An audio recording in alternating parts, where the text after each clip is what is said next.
I'm Miwa Messer. I'm the producer and host of Poured Over, and I have been reading Julian Barnes for a very, very long time. Flaubert's Parrot was the first book that I came to, and I've been following him since. Elizabeth Finch is his 25th book. 25th. And I want to open with something, Julian, that you said. It's the very first line of this novel. She stood before us without notes, books, or nerves. And I'm wondering if you would introduce Elizabeth Finch to listeners, please. Elizabeth Finch is a writer, a minor writer in her 40s, I guess, who teaches in evening classes at an outpost from London University. She teaches a course called Culture and Civilization, which sounds rather sort of grand and formal, but she manages to make teaching an informal and provocative process. She doesn't give them a reading list, or if she does, it's optional. She doesn't even ask them to make notes, and she likes to approach things not in a conventional way at all. For instance, she doesn't say Goethe said. She says a famous person in the 19th century said that when he was on his deathbed, said that he had only been happy for a quarter of an hour of his life. She just presents that as a statement. What do you make of it? What do you think of it? Let's discuss happiness. Let's discuss how we remember our lives, how we remember the extent of happiness. Because if she said, Goethe said this, they'd think, oh, well, you know, he's a great sage. So obviously he must know and he must tell the truth. And oh dear, have I been too happy? And things like that. So she likes to sort of wrong foot them, but in the same time in a way that makes it easier for them. Mm-hmm. And of course, as with all teachers, some, including the book's narrator, who's called Neil, respond deeply, almost viscerally to her, mm-hmm. And admire her and indeed love her almost from the start. And he naturally assumes that everyone else has the same reaction. And then he gradually discovers that they don't, and that all teachers evoke a variety of feelings in their pupils. And it comes by the very end of the book. He goes back to one or two of his fellow pupils many years down the line, long after Elizabeth Finch is dead. Mm-hmm. And they have very different memories from his. Mm-hmm. But most of the time, we're led by him and his perception of her. She is teaching adults how to think, which I quite like. Usually when you see a student-teacher relationship in literature, it's someone in their formative years who's being influenced by a grown-up. And Neil isn't, I think Neil is in his 40s, isn't he? I mean, he's a failed actor. He didn't quite... 30s. Okay, so he's in his 30s, but he's not that far off in age from Elizabeth. We don't know the exact figures. He's had his life, you know. Mm-hmm. He's had his life. He's had one failed marriage. He's been an actor. He's worked in the restaurant trade. He's grown mushrooms in another field. He's sort of one of those people who's had several stabs at life, mm-hmm. and then in their 30s, being a bit beached, thinks, mm-hmm. you know, I want to be serious. I want to study something. And there are many people like this, and some don't take it up, and some do. And he's one of the ones who did. And he says that, you know, after a bit, when he's been in Elizabeth Finch's class, he felt as if he's being led towards a centre of seriousness inside mm-hmm. himself, which I think is what great teachers do, mm-hmm. Or can do. I've never had one, alas. She's Quicksilver for him. She's Quicksilver. Yeah. She's absolutely the thing that sets him up. I've had a couple of teachers that have set me on interesting paths, but I'm always sort of open to seeing what the world brings, and I seem to have that quite a lot from writers. Mm-hmm. Who I may or may not know in real life. I mean, for instance, I never had an inspiring teacher. I mean, I had good teachers, I had bad teachers, I had a range of them. but I didn't. For my old friend Ian McEwan, for example, Mm-hmm. he's the example of someone, the classic example of someone who had an inspiring English teacher Yeah. who showed him the way, Mm-hmm. and he never looked back. And in fact, in his next book to come out, which is called Lessons, which is coming out in the States, I guess, quite soon as well, he brings in this teacher by name and pays homage and respect to him. And he told his teacher, who's 100, or maybe 101, that he was going to do this in the book. And did he want the teacher to give him a different name? And the teacher said, no, I absolutely want my own name. So his own name is in the book. And between Ian writing it and the book coming out, the teacher died, which is sort of sad, but somehow neat. Yeah. In my research, I discovered you did have a professor at university, though, who was like, you might try journalism, as if that was not a good thing. And you have written nonfiction for years and years and years. And there is a moment in Elizabeth Finch, the second section of the book, where Neil has finally delivered his essay for the end of the class many, many years late. Yes, and after her death, yes. Yeah, all of this. But it's about Julian the Apostate.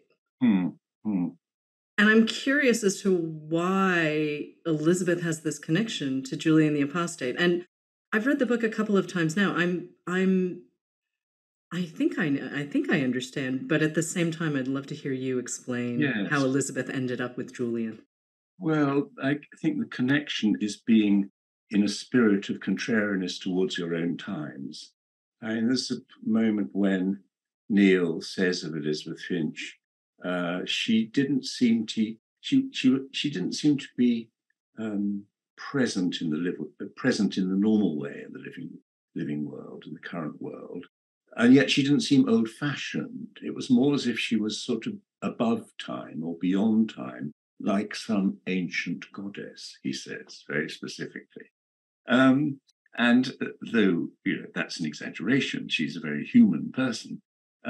She is not of her time. She does not indulge in. She takes the longer view. She does not indulge in. She's the last person to have a box set of videos and things like that, or be interested in sport and all sort of trivial things that many of us are very interested in.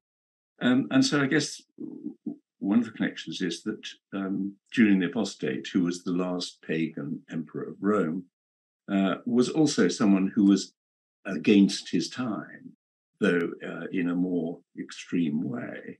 And just as she, later in the book, has a sort of public chastisement by the press, he has a public chastisement for 1,300 years after his death by being demonized by the Christian Church. He's the apostate. Apostate in back then. Now it means someone who changes their religion. But back then, and indeed Julian the Apostate did, but back then apostate was another word for devil, for Satan. So he was just called Satan. And he was an exemplar for the Christian popes and the Christian empire of the worst sort of evil and paganism that could exist. And he has an astonishing afterlife. And this is partly what fascinated me. He was killed in the Persian desert in 363 AD, having been Roman emperor for only 18 months. His dying words, supposedly, we should always mistrust famous last words.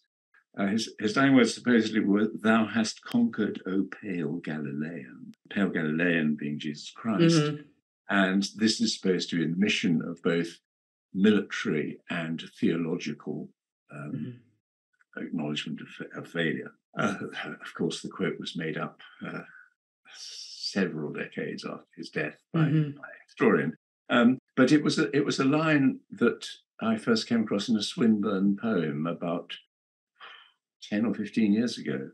And I was just struck by it. "Thou hast conquered, O pale Galilean." And Swinburne and many other writers from the 16th century onward thought of Julian the Apostate as a lost leader, as a great hero, as someone who was against the Christians very firmly, but didn't persecute them. He persecuted them mildly, which they hated.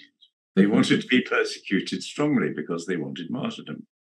Elizabeth Finch is such a Julian Barnes book to me, because here we have this very slim introduction of who she is and who Neil is, and you do it in very quick sentences. We don't get Elizabeth's complete story. We don't need it. We don't need her complete backstory to know who she is as a teacher. And we're pretty clear on who Neil is very quickly. And then all of a sudden, we've got this diversion. I think as you get older, you want to cut to the chase more. Okay. Time is shorter. The thought of writing sentences like, as he crossed the brutalist concrete quadrangle of the University of What's-It-Face, Neil reflected on his forthcoming meeting with her. No. This is not a roman à clef, I want to be clear about that. But Elizabeth does share some resemblance to the Booker award-winning novelist Anita Brookner. And you two were legendarily friends for quite a number of years, but it was lunch, right? Like we were friends. We were good friends, and it was entirely on her terms. Okay. I met her first, and it's a strange start for a friendship. When we were both shortlisted for the Booker Prize in 1984, I was shortlisted for Flaubert's Parrot, and she was shortlisted for Hotel du Lac. And I remember going on holiday with my wife to provincial France and sitting under a tree and reading Hotel du Lac and saying afterwards, well, it's quite good, but I certainly won't lose to that book. Which is, and so I got the proper punishment for hubris, and I lost to that book. But then I realized how wonderful its author was. And we met a few times, and then it sort of settled down into a sort of 6-monthly lunch. She'd always be at the table before I got there. She would always be smoking a cigarette. She would always have a very light main course and a cup of black coffee, and she'd smoke another cigarette. It lasted about 75 minutes. And I always wanted to be on my best behavior for her. She sort of, and this is a parallel with the book, but she sort of brought out the best in you. You wanted to tell her things that would interest her. And at the same time, you knew there was a mark you couldn't overstep. I remember once ringing her up and saying, I've seen this program at the National Film Theatre, and it's all the very first cinematic footage of Paris. And I was about to describe it, and she said, no, I don't think so. Which was actually quite brutal, It was quite brutal, but she had laid down the grounds. There is in Elizabeth Finch something of Anita Brookner, and I think what it is a sort of moral rigor, a truth-telling, a refusal to compromise. There's been a lot of fuss in the British press about, Barnes remembers his old friend Anita Brookner.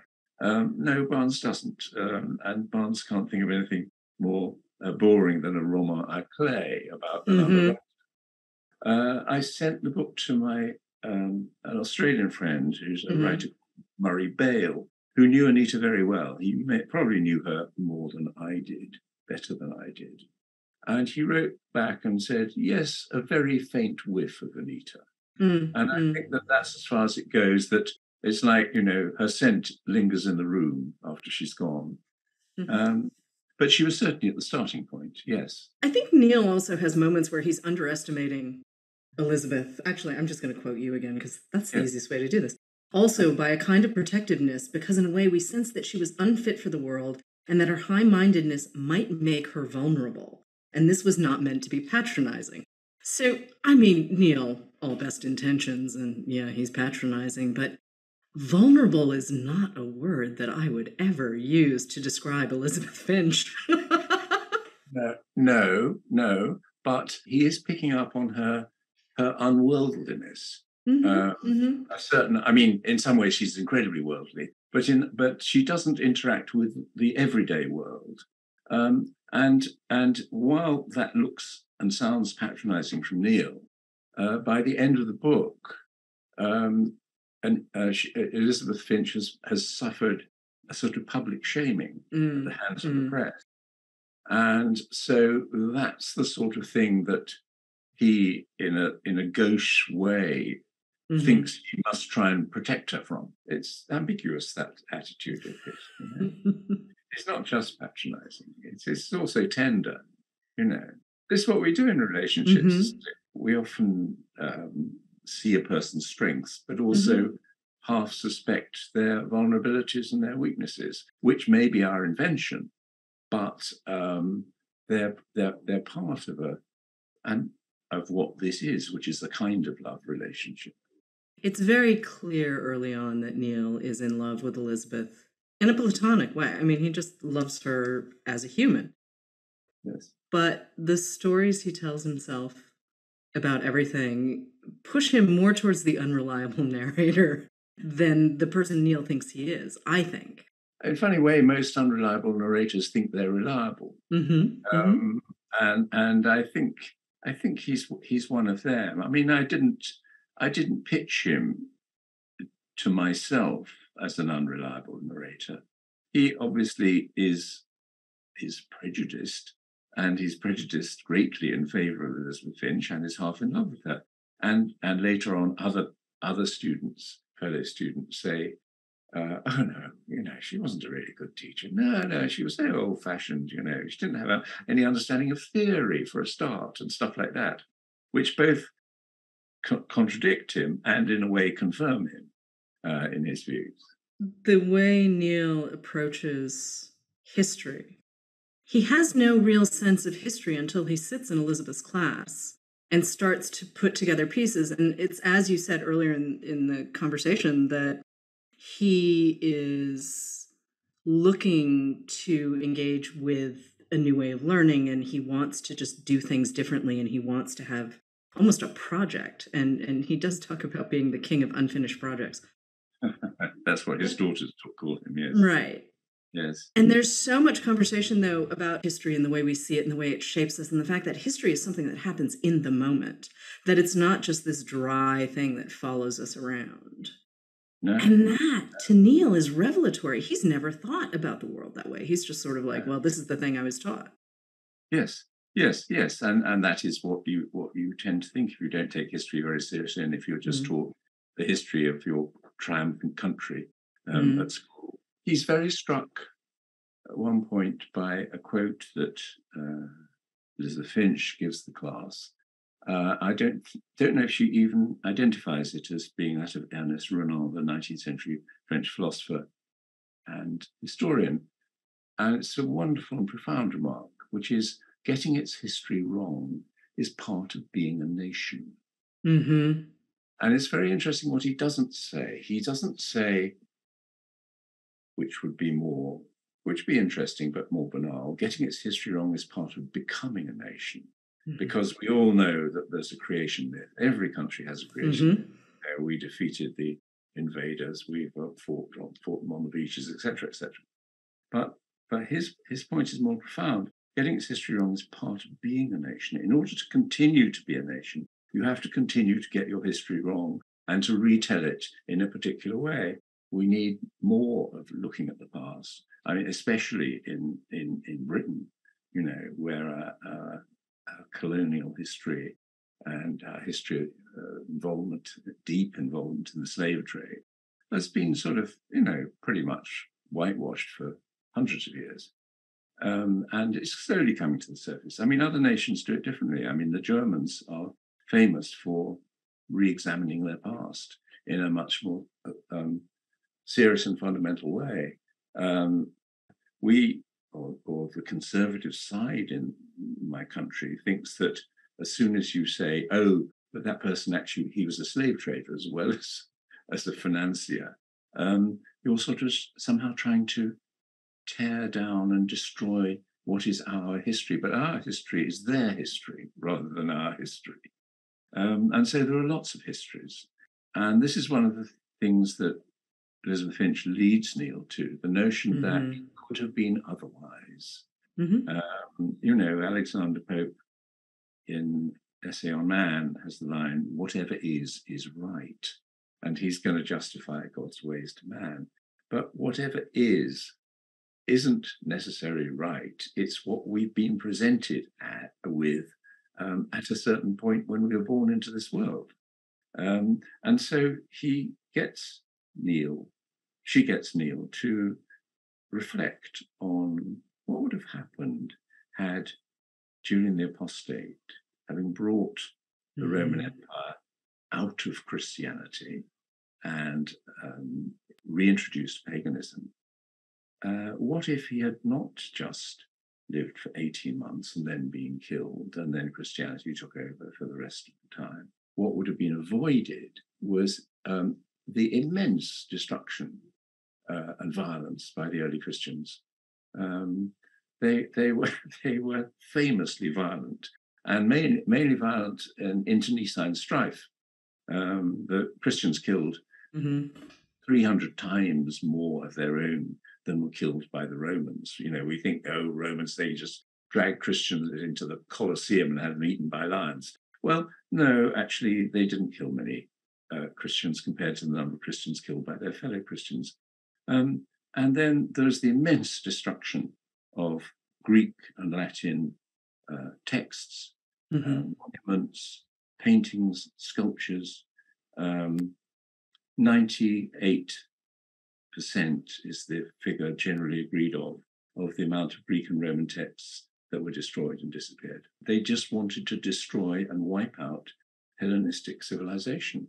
The thing that I appreciated about having this piece, and it's a not insignificant piece of the book about Julian. One, I didn't know anything about Julian until I picked up Elizabeth Finch. My educational background was less about the Greeks and the Romans and a little bit more about East Asia, so I sort of skedaddled in a different direction. But the idea that we can turn to fiction and we can turn to a novel and we can have Neil's input. This is Neil telling the story of Julian through his experience of Elizabeth. Like if there hadn't been Elizabeth, we wouldn't have Neil writing on Julian. And you can't separate the three. And yet I'm not sure I would have the same response if someone handed me a biography of Julian the Apostate and said, here, you really should. This is a foundational work. You should look at this. I'm not sure I would accept that with glee. No, I don't think I would have done either. I might have been vaguely intrigued by us both being called Julian. I studied a bit of Latin at school, but I didn't know anything about Greek and Latin history when I studied modern languages. I was interested in modern things, not old things. But then these things come at you and you think, no, this matter is still alive. And also he seems to be a very admirable figure, Julian Barnes. He was very clever. He wrote a great deal, but some of which has survived, about a third of which has survived. He wrote a great deal. He dictated a great deal. He dictated at such speed that he needed two scribes at the same time because he was dictating too fast. And he wrote all sorts of stuff. He wrote a famous attack on Christianity, some of which has survived. And he wrote satires, and he wrote pensées and things like that. And he was, he is a proper intellectual as well as being a good soldier. On the other hand, he did that thing of going into Persia, which is always a mistake. Alexander the Great made it. I felt like when I was reading Elizabeth Finch, too, that history was sort of this undercurrent the way biography was in Flaubert's Parrot. And the structure, obviously, of the two novels is very different. I mean, Flaubert, you could argue, is a little more experimental. People are not fully aware of the history they carry around with them. They are not fully aware of the history that they're creating. It's this history becomes so very real for Neil once Elizabeth dies. She leaves him her papers and her library. Yes. Which I wasn't quite expecting that. I mean, it makes sense in the not, but the first time I read the line, I was like, oh wait, she's left him the important things, the really important things, her notebooks, her Yes, notes. but her notes are missing. There are 5 or 6 volumes of notes missing, which we are notebooks missing, which we are meant to think might have been her attempt to write the story of Julian the Apostate, which is now handed on to him. But going back to your point about history, I mean, that is, I quoted earlier the Rouen line of, I guess, getting its history wrong is part of being a nation. And it repeats, it's a motif in the book. Its next recurrence is getting its history wrong is part of being a religion, which of course is very clear. Religious history is full of falsehoods. All those wonderful martyrs, most of whom didn't exist, made up by the early Christians to make a vivid and convincing history. And then a bit later, he has getting its history wrong is part of being a family. And I think that's for another book, maybe. You know, the myths we live by in a family are quite creative often. And then getting one's history wrong is part of being a person. It comes down to that as well. And of course, we all self-mythologize while being confident that we're not unreliable narrators. You've talked in the past, too, that when you sit down to start a novel, there's always a situation, and it's more the idea that gets you started. Yes. Can we talk about what that moment was for Elizabeth Finch? I mean, obviously, you know, Anita is there in the background, but again, not a roman à clef. But did it start with Neil? Did it start with Julian? Did it start with just an idea that you had on a Thursday? Julian the Apostate was there earlier, because, as I said, I read this line of Swinburne's "Thou hast conquered, O Peggy," and that just lodged in my brain, though it didn't sort of start to grow until soon before I wrote the novel, and it's hard to describe the very early process, because making the book sort of somehow destroys the memory of the difficulties and the way you got there. It's funny because no, I'm trying to answer as honestly as possible. You go through lots of drafts, you go through lots of mistakes, but you kind of forget them, because when you get to the final version, it's not useful to remember where you went wrong or precisely where you started. And often I think I would have started with the idea of a woman slightly out of this world, leading people towards truths that were different from the ones they'd expected. I mean, I didn't formulate it like that. There's no note saying that, but at the point where you're fumbling and actually in a kind of state of reverie,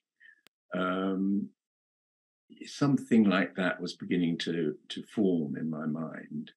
And I think I can just about remember thinking, yes, but how do the two things come together?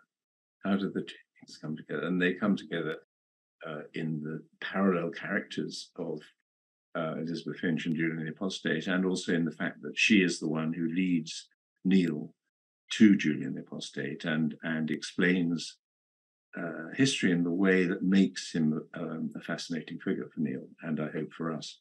I learned that Hermione Lee is one of your very early readers for, it sounds like, all of your books. And if somehow you don't know who she is, she's the biographer of Tom Stoppard and Virginia Woolf and Penelope Fitzgerald, among other books. But those are the primary that you should absolutely know. Can I ask what she said to you when you passed this book off to her in draft? Which was quite correct, that the middle section was too long and a bit rambling. And I also sent it to my brother, who's a classicist, philosopher, and he quite by chance, he happened to be working on the early Christian church, a book about the early Christian church. In our old age, we have a very friendly and non-combative relationship. But it was almost as if it was time for him to put me in my place. And he pointed out all sorts of things which were wrong. And also, I introduced things in the wrong way. And it's true that they both picked up on the second part being not fully formed, and not a smooth enough narrative for readers who didn't know about Julian the Apostate. And also, I was putting things in the wrong order. So they were both, in their different ways, very helpful about that. I mean, I think you can't ever outgrow the point where you don't need a sympathetic, critical input. There are examples of writers, novelists who at a certain point become so sure that they know what they're doing that they don't take any lessons. I mean, Iris Murdoch's prose is, shall we say, at times a bit overcomplicated. And she once got a new publisher, my great friend, founder of Virago Press, Carmen Khalil. And Carmen said two things. I got this typescript from Iris, and it's the filthiest typescript I've ever seen. I mean, it's bacon rinds used as markers and things like that in it. So I made many suggestions to her. And she wrote back and she said, "Thank you very much for your kind suggestions. Now I'll put it back all as it was." Oh. And I think that's perhaps why, as the later books of Iris Murdoch are perhaps harder to read than the earlier ones. Kingsley Amis was another. He wouldn't take a comma change. I wouldn't have a comma changed. I think you have to stay open to, Ian McEwan, he sends his books in typescript to 3 or 4 friends, some old friends and old readers, and some particularly targeted for what the book is dealing with. So he sent the latest. I'm not giving away any professional secrets. I'm sure he'll talk about it. But he, Tim Garton Ash, the political and historical writer, knows a great deal about Germany. He read the typescript of Ian's book, Secrets, and was apparently quite helpful on Germany, where some of the action takes place. Your papers are now at the Harry Ransom Center at the University of Texas in Austin. Yes, they are. Yes. So they go to a certain, I think they go up to 2015. So does this mean they'll get the rest at some point? I presume. Yes. How does that work? Well, I sold them. There was a certain point. I was always obsessive about my papers. I kept every draft of everything I'd written. I kept drafts of journalism. I was sort of fetishistic about it. And they would follow me around from lodging to lodging. And in the house where I currently live, and have lived for nearly 40 years, it was previously owned by a photographer. And there's a little it's like a little larder, but it has a fireproof door. And he kept all his photographic negatives in it, so that if the house burnt down, his photographic negatives would be safe. I thought, this is just the place for my papers. So I had a big metal trunk, and I put them in there. And at a certain point, and I can't explain why, they stopped having any fetishistic value for me. They were just large amounts of paper which were the route to what I finally published. And so I thought, why not get rid of them? And I just investigated it. And I'd been to the Harry Ransom Center many years before, and was charmed and delighted by it and the seriousness of it. And I investigated selling them to the British Library or something like that. But there were many complications, and I just thought, actually, it's quite nice that someone in a foreign country wants my papers and will be prepared to pay more than the library in my own country. And then I also thought, well, there'll be all those notebooks, and then there'll be eventually there'll be diaries and stuff like that. And I live in a very, gossipy culture. Mm. And I thought, well, it'd be quite nice that the chap from the local London newspaper doesn't just have to go down to near Euston Station and look at all my diaries. He did have to go to Texas. Though I thought, well, that's good. I got him there. Though of course, by the time I'm dead, and everything will be digitalized anyway, and so it doesn't matter where the actual physical objects are in terms of scholarly access to it. I think there's something to be said for paper, though. I mean, when I prep for interviews, I need to work off of paper. I can read digitally, obviously, and Yes. it's convenient. But when I'm really sitting down to think about a conversation, I need paper, and I really like pencil. So Yes, when I'm marking yes, up my yes, galleys, yes, I yes. destroy galleys with pencil, and then I've got these crazy, documents that I use maybe a tenth of when I sit down to speak with someone. Do you know Palomino Blackwing pencils? I do, and I quite like them. Yep. They are the best. They are the best pencils. They have an eraser at one end, and they have a special sharpener, which you buy especially for this. All of us who deal with any form of writing have fetishes, and it's notebooks. They have to be the right size notebooks. They have to be with those that squared French paper in them. I love them. I've got so many notebooks, just there, which I will never fill. But you can't have too many notebooks. You can't have too many felt tip pens, and so on. No, I'm very much a non-digital person, even though I obviously I'm talking to you that way, and I write my journalism on my computer. But books, the serious stuff, it often starts with a pencil in my hand and a notebook, and then lots of notes, and then I start in with a very old IBM electric typewriter. Oh, you still have an electric typewriter? Electric typewriter, yes. In fact, oh wow, there it is. Yeah. It's an IBM Golf Ball. It's a 196C, and I've got two of them in case one breaks down. Right. Spares are very hard to get, and I hope I never have to write on a computer, because the only time I tried, it didn't work. Didn't work for me anyway. Talk to Ian about it. He thinks it works absolutely for him, and he thinks that the computer thinks very much like a human brain thinks. Well, that's Ian's brain. I was about to say, that sounds like Ian, not you. My brain works like an electric typewriter. Also, the other thing is that a computer it's inert. It's silent. It doesn't have an opinion. Whereas my electric typewriter makes this hum, and it's very companionable. And it's as if it's saying, I'm here. Yep. Whenever you need me. I'm not rushing you. I'm just humming, letting you know I'm here. Good. Okay. Clackety, clackety, clack. And it's, these things are just so much of writing is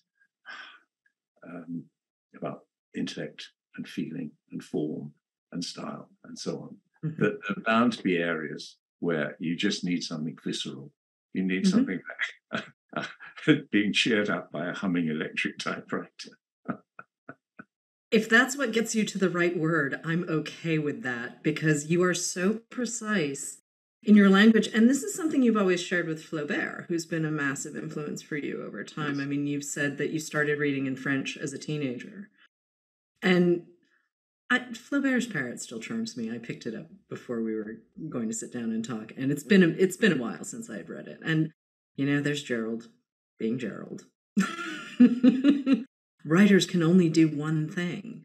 Flaubert knew this. Writers can only do one thing. And I'm like, oh, right, I remember this voice. I remember this voice. And I feel like you still carry Flaubert around with you. I mean, certainly you pull from different places, and you've been doing this long enough where you know what works for you. But can we just talk about Flaubert for a second? Because he is kind of one of my favorites. And Bovary, I had to come back to, and I suspect we don't actually completely agree on Lydia Davis's translation of Bovary, but she's the one who brought me back. Well, there you are. Yes. And I was like, oh, I just needed someone to put a different lens on this for yes, me. Yes. Well, my beef with her translation was that, and it's a fashion in translation, is syntactical tracking, right. Which means that you make the English sentence as far as possible follow the progression of the foreign sentence, but this is often very counter to what English grammar is like. And so it often strikes my ear. I often prefer translations which are done as soon as possible after the original work. I mean, I know that the great Russians have been retranslated recently, and they will probably be more accurate as to the original text. But sometimes, I mean, I slightly prefer my translations loose rather than very, very fiercely tethered. And I like, Constance Garnett was a wonderful translator of the Great Russian, and I'd often rather read them, and also because the prose is the prose of that time, so it's being translated 20 or 30 years later, but it's a prose which is 100 years away from us or more. So you have that as a way of getting into the period by itself. Sam Taylor has a particularly great translation of a French novel called H by Laurent Binet. Yes. And it flies. And it's about a plot to kill Himmler. Yes, I've read it. Yes, it's wonderful. Yeah, it's really terrific. And I had never experienced a modern translation like that. And also it turns out that Sam, I think, writes YA on the side as well, which I did not expect. But that H just moves. And I was like, I can't believe I'm completely caught up in this. You tend to write shorter novels, which I very much appreciate. Is that connected to the journalism at all, or is that just the way you approach story and the way you this is what I have to say in the moment? Yes. My longest novel was Arthur and George, which I think is about 450 pages or something. 450 to possibly 500 if they set it loosely. And History World 10.5 chapters is about 320 or so. I don't like overstaying my welcome. I appreciate concision in a novelist. I think that in my writing lifetime, novels have got longer, not least because they're written on computers. I like the idea of labor. I like the idea of physical labor in creating a book. If you have reference books, you browse in them a lot more. If you look something up online on Wikipedia or whatever, or on the digital version of the Oxford Dictionary, you look up the word and there it is. But you don't sort of get the wrong page and look at a different word first and so on. And I like both the sort of slight element of labour, but also the hazard of looking things up in books. Serendipity matters. Yes, it does. We don't have enough serendipity anymore. That's it's very easy. That's it's hard to get lost now when you have a computer in your pocket. Yes. And to take a wrong turn, and then you can immediately fix the situation, but then maybe you miss out on a very pretty block or a coffee shop that you've never seen before. Yes. And I miss serendipity. I miss it. Yes. Well, I miss maps, People don't use maps anymore. I have driving maps and I take them out and I realize that everyone else has something like Waze or Google Maps or whatever. And so people don't need to know how to get to places. And so, for instance, I've lived in London since I was about 9, 8, 7. Since I was 9 weeks. I've lived in parts and I've been to school here and And I have a very strong sense of where everything is in the city. Mm-hmm. And yet, when I go out with a younger person and on a trip, and they use their, their digital system of guidance, I realize that this doesn't give them a map in the head Right. of what the city is. They'd say they don't need it, but one of these days, all the electrical stuff is going to break down, and we'll go back to paper maps. And you could also argue that a map in the head is memory. Mm-hmm. I mean, memory is a huge part of it's a huge part of many of your books, but certainly Yes. Elizabeth Finch. Yes. I mean, the memories that Neil uses to construct his version of Elizabeth. Yes. Yes. I mean, Elizabeth's brother doesn't even quite know who she is, which, he wouldn't be the first sibling in the history of the world to not know his younger sibling. No, he wouldn't indeed. No, I think also as you enter your later years, but time and memory become bigger and bigger subjects. Right. And what time does to memory, and what memory does to time. It's there, and also how unreliable. Increasingly, you realize how unreliable memory is.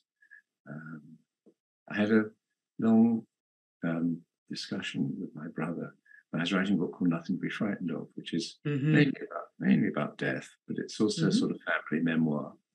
And we had email exchanges about it. And I'd say, do you remember this? Do you remember how Grandpa used to kill the chickens and things like that? Mm-hmm. And he had very different memories from me of our childhood. And he, being a philosopher, he said, I find all memory is not to be relied on unless there's corroboration. But there wasn't corroboration coming from me in our exchanges because we had completely different memories. And that actually, I was thinking about this quite recently because I was thinking about, we only had one set of grandparents, my mother's parents. And they were. She taught. She was an interesting woman who started off brought up as a Methodist, lost her faith, became a socialist, lost her faith in socialism, became a communist. Moment of the Sino-Soviet schism, she decided to side with the Chinese. This is a woman who had never been out of England and who lived in the suburbs of London. Right. And I thought how wonderful that she's become a Chinese communist, because I was a stamp collector and she used to get these magazines from China with amazing stamps on. And I thought she was sort of lovely and warm and so on. Whereas I was afraid of my grandfather. He was a sort of stern. He'd been in the First World War and he was a headmaster and retired. And so I was rather wary of him. My brother, on the other hand, was very close to my grandfather because he was the firstborn, and my grandfather was, favoured him, left him his tool chest of carpentry tools, things like that. And my brother thought that my grandmother was a sort of boring little woman who just made bad apple pies and things like that. And I realized that we are the only two people who remember them now. Everyone else is dead. We don't have a large family. There is no abiding truth about these two people. Right. There are only divergent opinions held by my brother and me, and I'm sure I'm right, and he's sure he's right. But we could both be right. My grandfather may have been authoritarian, but also soft-hearted, and so on. My grandmother may have been very kind and always looked after me because I was the soppy one, and yet, and so on. Life is a novel. Life is competing versions. That's why we love the novel, I think. It does. It will never die. Yeah, it does. It allows us to capture time and change and people in ways that other arts don't. Can I ask what's next? I mean, Elizabeth Finch is out in the world, and you always seem to have multiple projects, from what I can tell. I used to. I was actually, Ian McEwan came to supper two nights ago, and it was just the two of us. Mm-hmm. And he said, "What's new? What's on the way?" I said, "I haven't got a single idea." And he said, "Nor have I." So we consoled ourselves with the fact that at the moment we have nothing. I mean, there's always some sort of terrible soup out there, which is you stir around it and you think, and then you think, no, that one won't run, and so on. As you pointed out, I've written 25 books, which is quite a lot. Only half that of the great John Updike. And so I think, well, this wouldn't be a bad one to go out on. But I expect this as a passing phase. I mean, I keep myself busy. I do journalism, I write reviews, things like that. I mean, I've always done journalism as well. And if I couldn't have a different sort of fodder there, I would be very grumpy. So I have to keep writing. I also need to go back to your Flaubert at 200 piece. Oh, yes. I think I need to spend some more time with that piece. So I'm delighted to know that the journalism and the criticism and the essays are still coming. We can wait for another book. It's okay. Yes. You don't need another book soon. No. I do. The one thing I want to encourage people to do with Elizabeth Finch, too, is sit with it. It's deceptively slim, which I love. I mean, like Julie Otsuka's last novel, The Swimmers, which is also very deceptively, it's 159 pages. Yes. But the amount of territory and emotion and memory that you cover in this very petite page count is not to be dismissed. It's very difficult to write expansively and tightly at the same time. And I think people sometimes think, oh, well, it's a very short book, so it's very easy. I can just tear through it. And this is not a book that's designed to be torn through. Yes. Well, I hope. And I don't mind really how people read me as long as they read me. And of course, the best notes and letters you get are those that say, I got to the end of it and I thought, I think I'll read it again. Because, and this is one of the great differences between journalism and literature, both of which I practice, in that you write journalism in order for everything to be absolutely clear at the first reading, and no ambiguity, and everything as clear as clear. And you write fiction not in order to confuse, but you write fiction in order to reflect the complexity of the world. And that complexity isn't necessarily grasped at first reading. That's very, very, very true. Julian Barnes, thank you so much for joining us on Poured Over. The new novel is Elizabeth Finch, and it's out now. My pleasure. Nice talking to you. Hello, readers. It's time for another TBR Topoff, where we recommend books to pick up when you stop in for your copy of Elizabeth Finch. I'm Marc. And I'm Becky.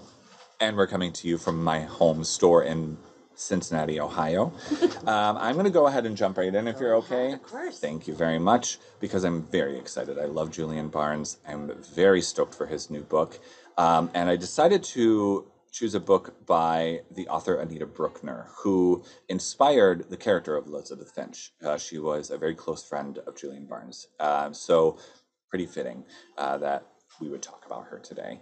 She is also a prolific writer. She's got an incredible body of work. She didn't start writing books until she was in her 50s. She wrote 23 books before she passed away, and they are all fantastic. But we'll go with her Booker Prize winner, Hotel du Lac. This is a very dry comedy of manners. It follows the character Edith, who is a ghostwriter for romance novels, and she is in the midst of a scandal, details of which I will spare you. Those become unfolded as the book goes on. And her peers decide that the best course of action to sweep this under the rug is to send her off to a hotel during the off-season in Switzerland, essentially giving her some isolated quiet to get her head straight. And that way she can come back, woman up, and be the picture of womanhood that they all perceive is the best course of action. Edith is not that person. She is mousy. She's quiet. She is a little lonely too.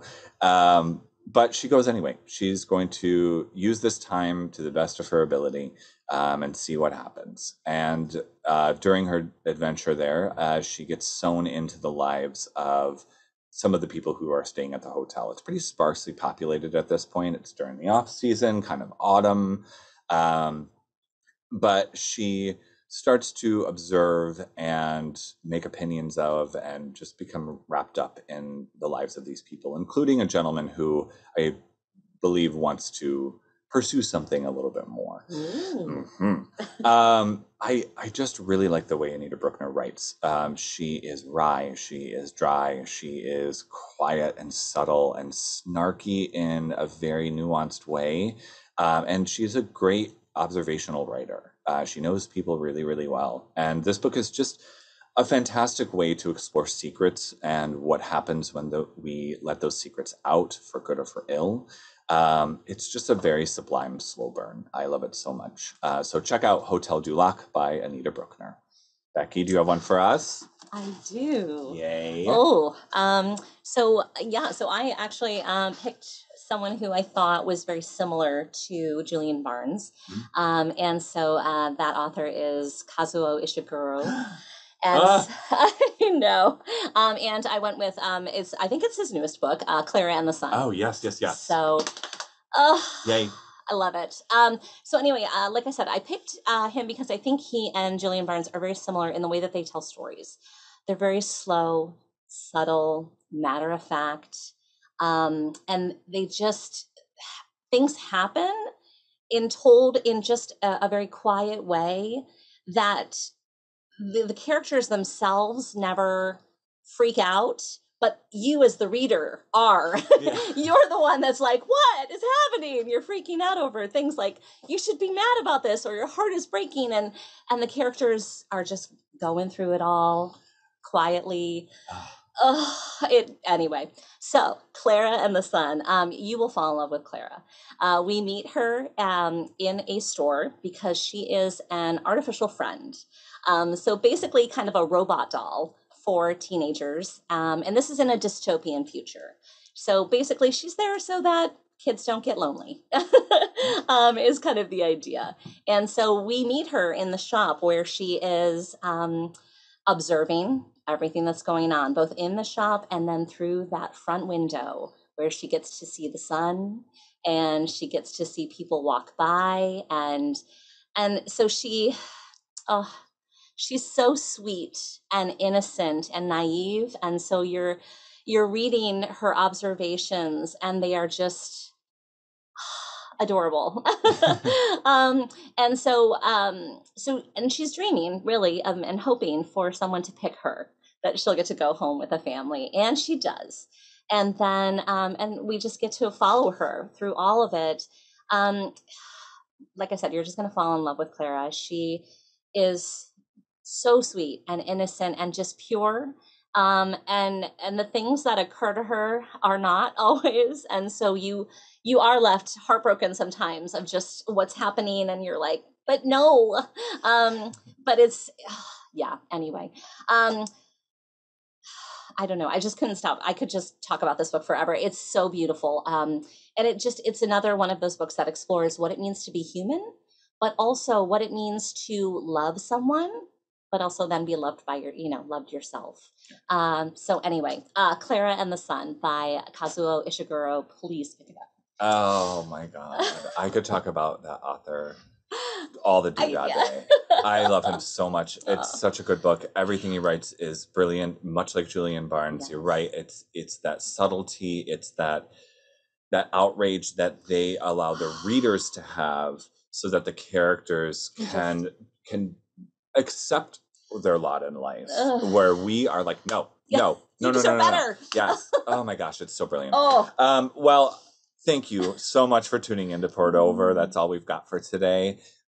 Please make sure to give us some support with the rating and subscribe so you never miss an episode. You can also follow us at Barnes & Noble. My name is Mark. I'm Becky. And you can follow our home store at B in Westchester. Thank you all so much. Have a wonderful day. Happy reading. Happy reading. Bye. Bye. Poured Over is a Barnes & Noble production. The show is available on Apple, Spotify, and Stitcher. Please rate and review us wherever you listen to podcasts.